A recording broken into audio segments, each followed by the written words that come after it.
Well, about a year ago, I had the honour and privilege of standing here and accepting a few awards. But tonight I get to reflect on the year and also effectively 20 years of the Telstra Australian Businesswomen's Awards. Entering and winning the awards gave my work enormous recognition. It gave me an enormous reflection and also to all of those around me enormous pride as I actually became the first Queenslander to win a national title in 16 years.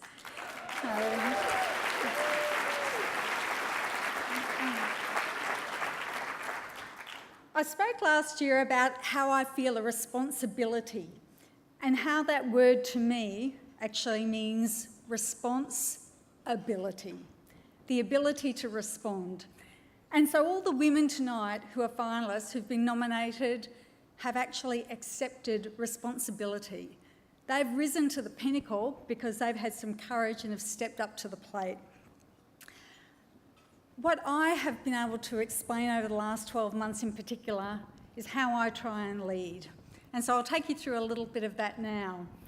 And it ended up coming from a question my son asked once, what do I do as a CEO? And I said, I lead strategy, I lead people, and I lead risk. I have a favourite quote that I've actually said countless times over the past 12 months.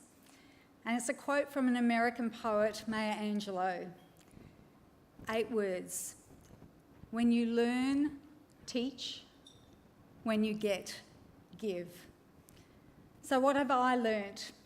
Well, strategy, people and risk.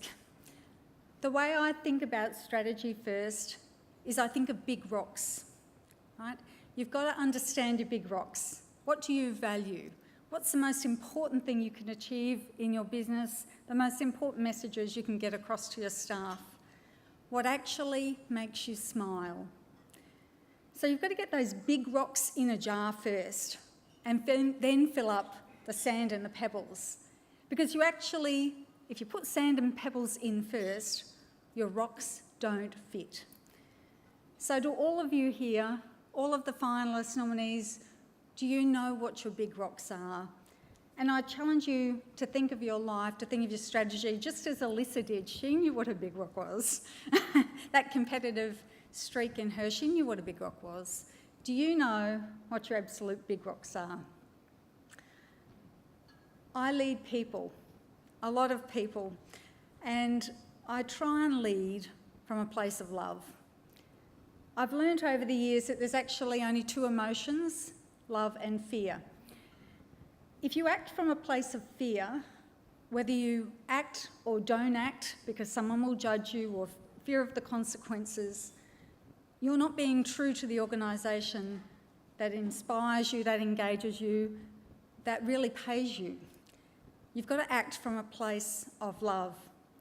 So I'm being asked to love and care for and grow my organisation Q Super. And that's how I try and inspire my people. And that's really the only thing I can ask them. Please, when you come to work, try and love the organisation and our clients. And it has wondrous results. And then the third thing I told my son some years ago is that I lead risk. I lead risk because I know it's a risky world, and it will always be a risky world. With choices comes risk. You have risk in every decision. And I try and remember that you actually must take decisions every day. Your life is your choice. Where you work, the fact you're here tonight, where you live, it is actually all your choice. And so you must consider and accept the risks. In the past few months, when I was on holidays with my family, we went through the Anne Frank house in Amsterdam. In the most horrifying of circumstances, Anne Frank chose to be happy. That was a choice. We have so many choices in our life, and I believe that my choices, the buck stops with me, and I accept that. So that's what I've learnt very simply in trying to lead. The second part of that quote, it was when you learn, teach, when you get, give. The second part was about when you get, give. I have the most treasured memory of the night I actually won the national award. I have a photo, and it's not of me, it's of my kids. And my kids actually aren't here tonight because one got operated on yesterday and the other is caring for him. And the photo I have of a year ago is a similar kind of feeling. My 20-year-old daughter sat outside a nightclub because my 14-year-old son, of course, couldn't go in. So my 14-year-old son couldn't go in to celebrate, and my 20-year-old daughter sat outside with him. And then later in the night when I came upon them, because it was cold, it was Melbourne, she was in a strapless gown, she'd been lent his jacket. He gave her, the 14-year-old, gave my daughter a jacket. I knew then that each of them had given to the other. And so I've got great kids, I have a great family, and I have learnt to be extremely grateful for what I have been given. Right down to being able to be in this room tonight with all these people, some wonderful staff. What you actually have is what many people would think is a first world problem. I love that phrase, it's a first world problem. Having choice is a first world problem.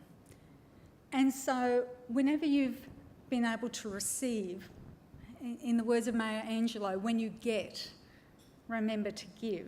And my children gave to each other, just as they are tonight. So whether it's coffee or shoes or where to live, where to work, you've got choice, and that's a first world problem, and be grateful for that. When I was accepting awards here last year, I have a very loud, large family, and I'm not the loud, large one, I hope. But I have been taught so many things by my family and by my parents, and I was able, through winning the award, to endow a scholarship in honour of my parents. Our parents died a long time ago. They died around 20 odd years ago, so we were quite young, relatively. So I was able to give this gift because I have received so much in my life. So from me, to all the finalists, if you can just remember the 8 words: when you learn, teach, when you get, give. Remember the big rocks in your life. Remember leading through love. Remember that the buck for your choices stops with you. And then remember to give. Give to give other people those first world choices. Thank you.